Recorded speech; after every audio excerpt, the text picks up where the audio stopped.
Today, we're making a smart solar water pump with an automatic float sensor. The pump runs on sunlight, and the sensor controls the water level automatically. When the water drops, the pump turns on. When the tank is full, it turns off by itself.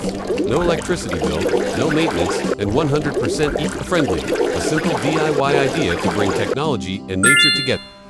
We're building a wind-powered pump using these recycled materials. Attach the fins to the motor, connect the wires, and it work automatically from Sunbright.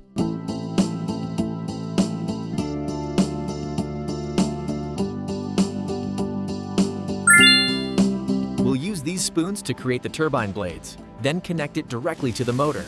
The river current does the rest, providing clean hydropower.